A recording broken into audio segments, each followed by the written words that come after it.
പ്രിയപ്പെട്ടവരെ, അമേരിക്കയുടെ ഏറ്റവും മുതിർന്ന സൈനിക ഉദ്യോഗസ്ഥൻ ഇപ്പോൾ ട്രംപിനോട് പറയുന്നത് ഇറാൻ യുദ്ധത്തിൽ നിന്ന് എങ്ങനെയെങ്കിലും തടി രക്ഷപ്പെടുത്താൻ നോക്കണം, എങ്ങനെയെങ്കിലും കയറിപ്പോകാനുള്ള വഴി കണ്ടെത്താനാണ് പറഞ്ഞിരിക്കുന്നത്. അത് നാം മനസ്സിലാക്കേണ്ടത് അമേരിക്കയുടെ ചെയർമാൻ ഓഫ് ജോയിന്റ് ചീഫ്സിന്റെ ഏറ്റവും പ്രധാനപ്പെട്ട ഒരാൾ, അതിന്റെ ചെയർമാൻ എന്ന് പറഞ്ഞാൽ അമേരിക്കയുടെ കരസേന മേധാവി, അതുപോലെ തന്നെ വ്യോമസേന മേധാവി, അതുപോലെ തന്നെ നാവികസേന മേധാവി, ഇങ്ങനെ തുടങ്ങി വളരെ പ്രധാനപ്പെട്ട സൈനിക ലീഡർമാർ മാത്രം ഉൾക്കൊള്ളുന്ന ഒരു ജോയിന്റ് ചീഫുമാരുടെ മാത്രം ഒരു സംഘമാണ് ജോയിന്റ് ചീഫ്സ് എന്നറിയപ്പെടുന്നത്. അതിന്റെ ചെയർമാനാണ് ജനറൽ ഡാൻ കെയ്ൻ എന്നറിയപ്പെടുന്നത്. അദ്ദേഹമാണ് ഇപ്പോൾ ഇങ്ങനെ ഒരു കാര്യം പറഞ്ഞിരിക്കുന്നത്. യുദ്ധം നീണ്ടുപോകുന്നത് വലിയ പ്രതിസന്ധി ഉണ്ടാക്കും, മാത്രമല്ല ആയുധ സ്റ്റോറേജുകളിലുള്ള പരിമിതി, ഇതെല്ലാം ട്രംപ് മനസ്സിലാക്കണം. ഈ യുദ്ധം തുടരുന്നത് അമേരിക്കക്ക് ഗുണകരമല്ല. എല്ലാ അർത്ഥത്തിലും അമേരിക്ക പൊട്ടിപ്പാപ്പറായ ഒരു യുദ്ധമാണ് ഇറാനുമായി ഈ അടുത്ത് നടന്നിരിക്കുന്നത്. അതേസമയം ഇറാന് ഒന്നും സംഭവിക്കുന്നില്ല. ഇറാന്റെ ആയുധ ശേഖരങ്ങളിൽ പ്രശ്നമില്ല.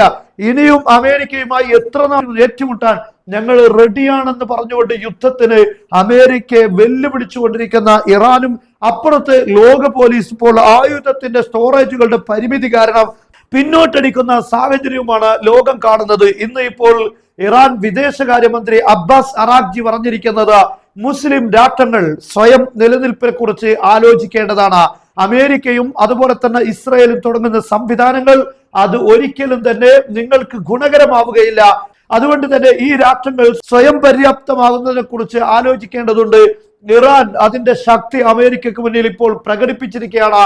ലോകത്തെ ഏറ്റവും വലിയ ശക്തിക്ക് മുന്നിൽ പിടിച്ചു നിൽക്കാനെന്നല്ല, അവരെ തളർത്തിക്കളയാൻ ഇറാന് സാധിച്ചു എന്നത് ലോകം മനസ്സിലാക്കണം. ഇതിൽ നിന്ന് ഈ അറബ് രാഷ്ട്രങ്ങൾ പാഠം ഉൾക്കൊള്ളണം എന്നാണ് അദ്ദേഹം പറഞ്ഞിരിക്കുന്നത്. എന്തായാലും അമേരിക്ക വലിയ രൂപത്തിലുള്ള പരാജയം നേരിട്ടിരിക്കുന്നു. അതുകൊണ്ടാണ് താൽക്കാലികമായി യുദ്ധം അവസാനിപ്പിക്കുന്നു.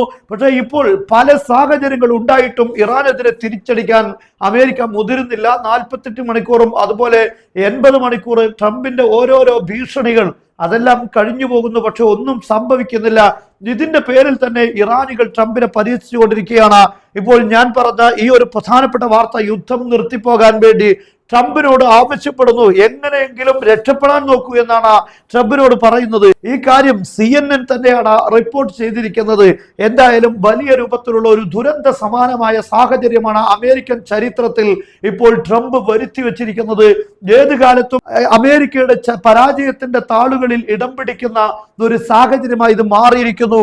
അമേരിക്കൻ താവളങ്ങൾ പരക്കെ നശിപ്പിക്കപ്പെട്ട ഒരു യുദ്ധമായി മാറിയിരിക്കുന്നു. അമേരിക്കയുടെ പ്രതിരോധ സംവിധാനങ്ങൾ ഇറാന്റെ മിസൈൽ പോലുള്ള സംവിധാനങ്ങൾക്ക് മുന്നിൽ ഒന്നുമല്ല എന്ന് ലോകം മനസ്സിലാക്കിയ സാഹചര്യമാണിത്. ഇങ്ങനെ അമേരിക്കയുടെ വലിയ പ്രതാപം നഷ്ടപ്പെട്ട ഒരു യുദ്ധമായി ഇറാൻ അമേരിക്ക യുദ്ധം മാറിയിരിക്കുന്നു.